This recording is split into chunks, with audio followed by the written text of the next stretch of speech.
আরামবাগ লোকসভা নির্বাচনে সিপিআইএম প্রার্থী বিপ্লব মৈত্রের সমর্থনে আরামবাগ রোড শোয়ে আজ দেখা গেল যুবনেত্রী মীনাক্ষী মুখার্জিকে।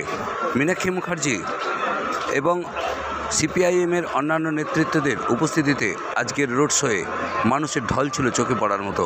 দেখুন সেই ছবি, কি বলছেন মীনাক্ষী মুখার্জি আমরা শুনব।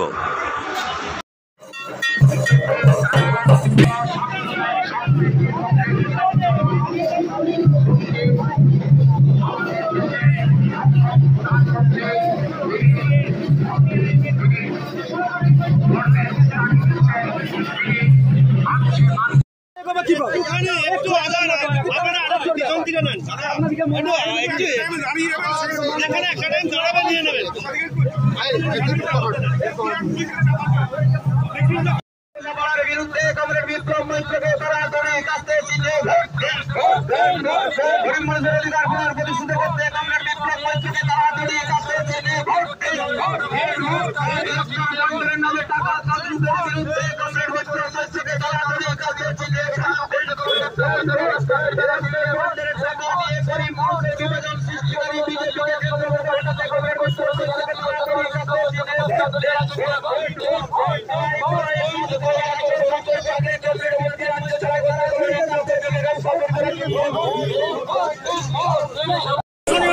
রাজ্যপালের বিরুদ্ধে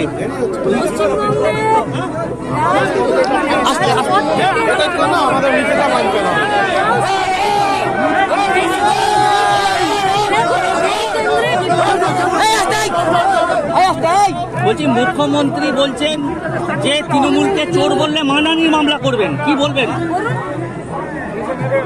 সন্দেশখালী থেকে বিজেপি যে বলছে সাজানো ঘটনা, একটা অভিযোগ উঠছে, বারবার একটা ভিডিও প্রকাশ হয়েছে, ভাইরাল হয়েছে। চুরি করলো সেটা সাজানো ঘটনা, ওর আত্মীয়ের বাড়ি থেকে গাদা গাদা অস্ত্র বেরোলো, এটা সাজানো ঘটনা। 100 দিনের কাজের টাকা লুট করলো, এটা সাজানো ঘটনা। ধানি জমিগুলোকে জলকর বানিয়ে দিল, এটা সাজানো ঘটনা।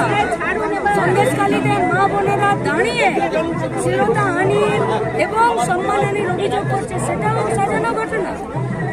পশ্চিমবঙ্গে সাজানো ঘটনার ডায়লগ পুরনো হয়ে গেছে। সংখ্যালঘু ভোট কি টানতে পারবে বামফ্রন্ট? ভোট আবার সংখ্যালঘু সংখ্যাগুরু হয় নাকি? ভোট হয় কৃষকের, শ্রমিকের, মেহনতি মানুষের, বেকারদের।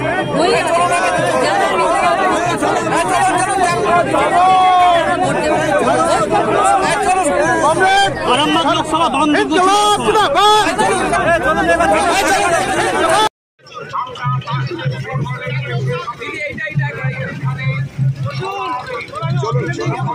চলুন